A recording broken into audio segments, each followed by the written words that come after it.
Thank you for listening. A list of content warnings can be found in the episode description. Take care. Enjoy the show.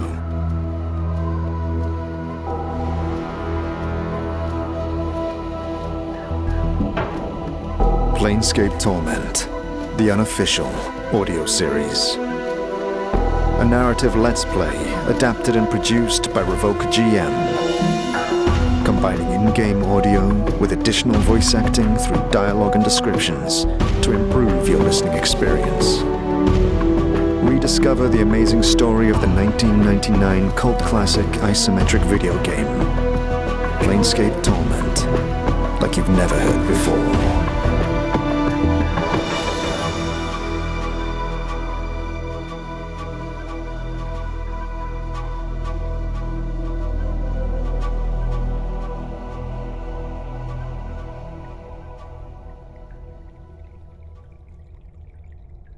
This simple bronze sphere is about a foot across, but it is surprisingly light, as if hollow inside. Although its basic appearance is normal enough, this sphere somehow manages to offend the rest of your senses. The texture of the sphere, just the feel of it, gives you the impression it's an egg that's just about to burst open. Just touching it makes your skin crawl. To make matters worse, the faint smell of rotten custard emanates from it, and it makes your eyes water. What do you think it is? No idea. Come on, let's move on. You put the sphere away and finish bathing your wounds in one of the clearer-looking rivulets channeling through the catacombs. You hope, this far above the rank sewage of the drowned nations and reasonably below the fresher waste from the Pickers Square above, the water here may at least be somewhat filtered by the ancient tiles and mountains of debris. Whatever toxic ooze had seeped into your bloodstream seems to have slowed the progress of your healing, and your scars, swollen and red, itch incessantly. You suspect the hasty sutures you'd made after the battle have only made things worse. Either way, you feel in dire need of a proper rest and a bath. But for now, your main objective is to be clear of these dank tombs. You make the final climb towards the buried village, and Bar, your ever-friendly gate guard, wordlessly swings open the iron grates as you hold the sphere aloft. One of the loitering collectors squints at you as you pass, then scampers towards you. You recognize him to be Uhir, the one who'd lost his knife. Oi, Cutter! Oh, you made it back. You find me knife, perchance? You know what? I actually did. He snatches it from your grasp. Are you back? In fact, it may have even saved my life. He clearly isn't interested, and instead beams at the blade lovingly. Oh, me lucky knife. Now, don't you go running off again.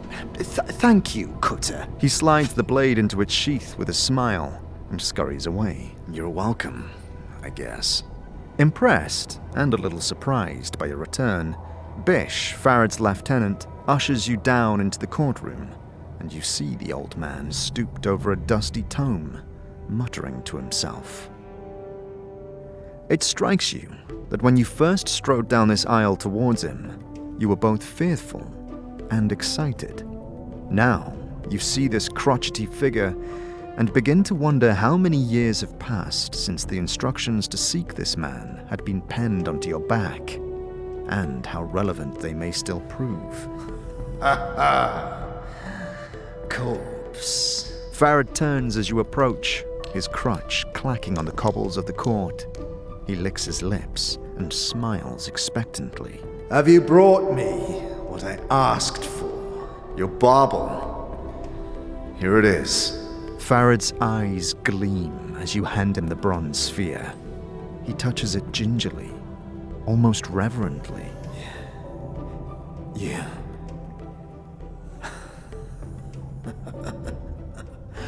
Oh, corpse. Such a gamble you were. And paid off handsomely you have. He studies his reflection in the sphere. The years have been cruel to me, I see. I did what you asked, Pharod. Now I want some answers. Pharod doesn't even look at you as you speak, his attention swallowed by what he holds. Yes, ask your questions. He turns the sphere in his hands, inspecting every dint and dimple lovingly. Very important, your questions. What do you know about me? Why was I told to seek you out? He studies you with a critical eye. A truce. What? Stay your weapons for what I'm about to say, corpse. For it could be your ears will take offense. A wicked smile stretches across his face. My ears no longer care, but yours are still fresh for the burning, it seems. You have my word that I'll stay my hand, Pharod. But I need to know what you know. The truth. Pharod's tone softens, as if cajoling.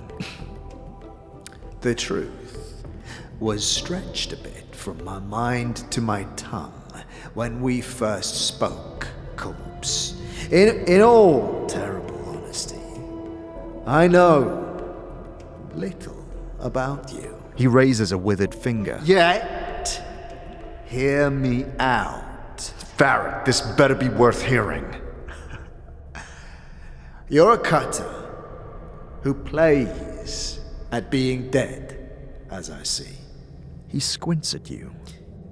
Some time ago, you came to me like you are now, but not. Just strolled right into Illwind Court and said you wanted an audience with me. An audience with you? Aye, an audience. Pharod chuckles like whispering sand. Like I was royalty. He seems amused, but there's an edge in his voice. You knew the right things to say. You did, oh yes. You spoke the chant like a governor, born and true. And I listened. But you were royalty. At least a man of position once, were you not? Once. Once! Titles. Only words. Nothing in the end. He lapses into silence for a moment. You knew that too. My history, I think you did. What did he... I want from you? He gives a mock bow, his crutch creaking as he leans against it. Oh, Pharod, great collector king, you says. I have come before you to request a boon. A boon, I says. Or what could I offer a man of such obvious strength? Go on. Pharod wags his crooked finger. And you asked for a strange thing. You says, Lord Pharod, I ask for courtesy. Your collectors roam throughout the hive. If they should find my body, I want it kept safe. That is all I ask. He shrugs. A simple boon. You suddenly feel a prickling in your skull as Pharod speaks the word boon, and the smell of blood and fear rushes through your nostrils. Pharod is hiding something. Something that happened in the past involving you, and it scares him. The boon he granted you was no simple matter. So you granted my boon just like that? There's nothing to be gained from it for you. Why did you even agree to do it? Pharod falls silent for a moment. A dead man can keep no promises. And promises to a dead man are easy enough to make, corpse. You're a merchant, Pharod, not a philanthropist. There must have been another reason. Aye. Pharod's face suddenly peels back in fury, his skin flushing red. After you'd strung up a score of my blood on the hive walls to die, I had enough reason to promise you the plains themselves. Then your butchering self comes to my home, my keep, to demand a boon of me. Pharod calms himself, though his face is still flushed. I agreed. I'm sorry about your people, Pharod. That wasn't me. But if I can make up the loss to you, I will. No matter. Them bodies served me well enough. The Dusties pay the same for fresh debtors as for old. Was that the only reason you agreed to my request? You knew things about me. Things only I knew. You knew I was greedy for something beneath Sigil. And you put a name and a picture to it. The bronze sphere, you said. I didn't think you would fetch it for me. Yeah, did you? Aye. The planes turn in strange ways. And that's all you know? All I know. Nay. But it's all I know about you, corpse. Fine. Next question. What did you take off my body after I died? Pharod licks his lips. Why, I took nothing, corpse. His face splits in a grin. Then, I wasn't the one that found your body. Who did? Pharod's smile widens, pulling the pasty folds of flesh back from his face like a curtain. My daughter. The rose of my eye. The sweetest of my family. And the sharpest wit of them all. He licks his dry lips and sighs in mock sadness. Such a cruel tongue on her. Your daughter? Who? My darling girl, Anna. She found you, dead as dead it can be, in a place where most collectors wouldn't go for a mountain of coppers. It could be she plucked something off you. Could be not. He leans in, shaking his head. You'll have to ask her, for it's not her Da's place to say. Don't lie to me, Pharod. You're a merchant, and you always take a cut from your workers. What did Anna give you from my body? Yes. My tribute. Pharod folds his withered hands over his crotch, almost protectively. Well, there's no telling what was from you or not, corpse.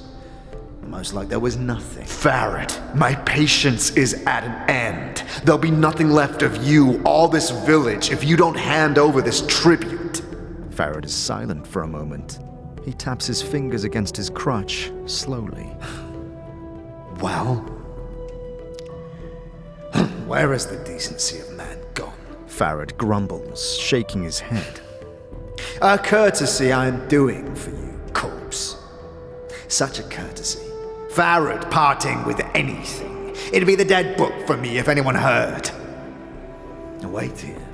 Move not a yard. I shall return. He hobbles into the shadows of his court, and you hear the rustle of wind over the flagstones. Wonder where he's going. After a long while, Pharod returns, his crotch clacking as he walks.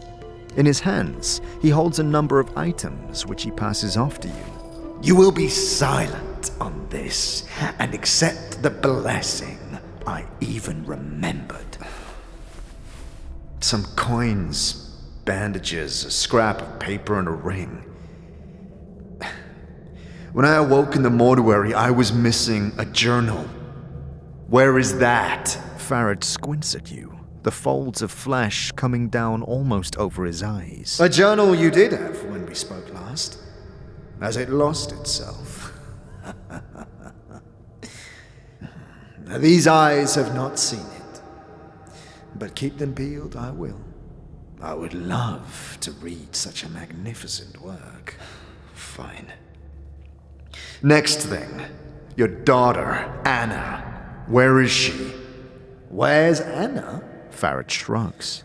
Well, she's hiding in the shadows here, I expect, listening to us trade the chant. I called for her after you went below. Had to ask her if you were really in the dead book when she found you or not. He chuckles dryly, then takes a deep breath and calls out to the darkness. Anna, stop mithering in those shadows and come greet our guest. She's here. What now? You turn, and striding towards you, you see a striking young red-haired woman. You didn't even hear her enter the chamber. Her right arm is covered with a series of interlocking plates that look as if they were taken from the skin of some creature, and a horned shoulder piece protects her left arm.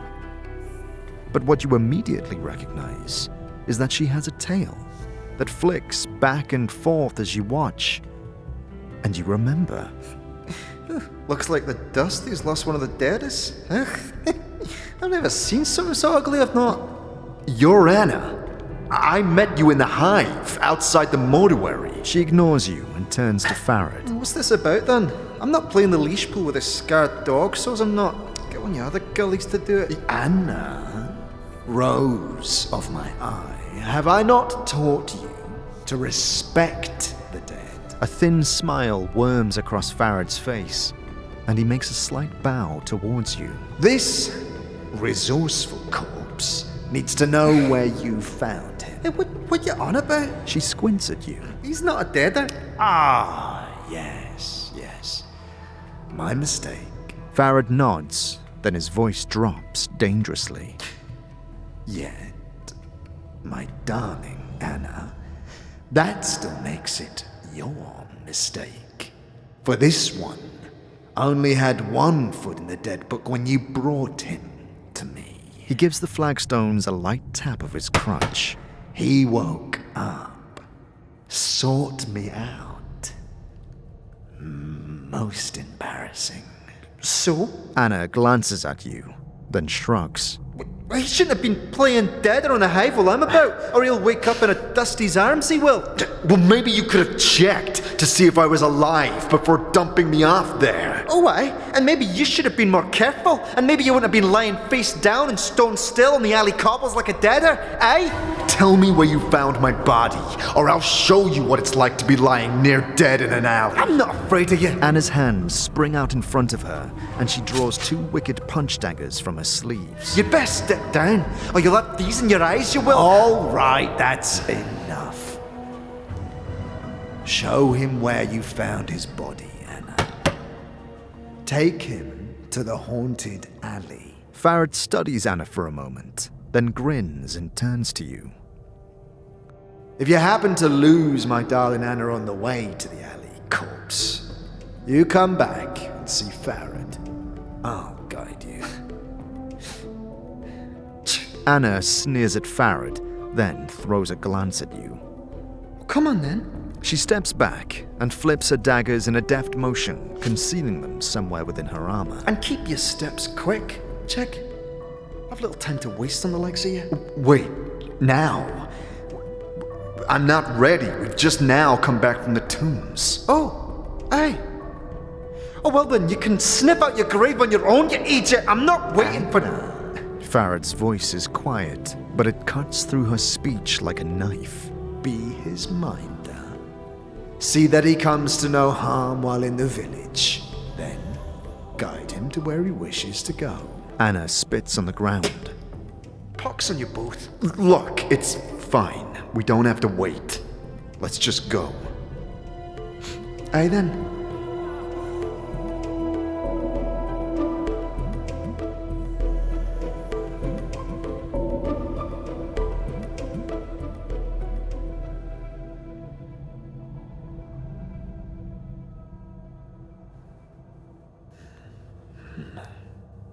No pox on them. There must be something in this. Hello? Who's there? Bish, is that you? Anna?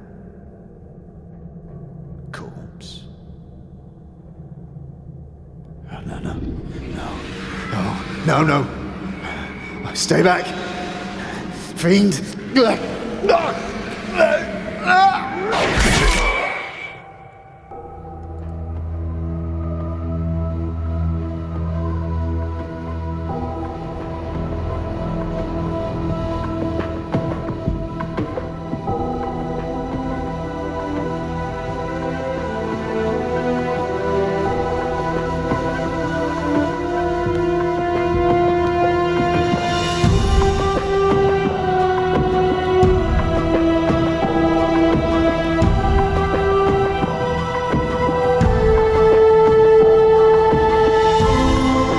Thank you for listening to Planescape Torment, the unofficial audio series, a RevocerGM production. To support the show and those involved, please consider subscribing to our Patreon or donating via our Ko-fi page. Links to both are in the description.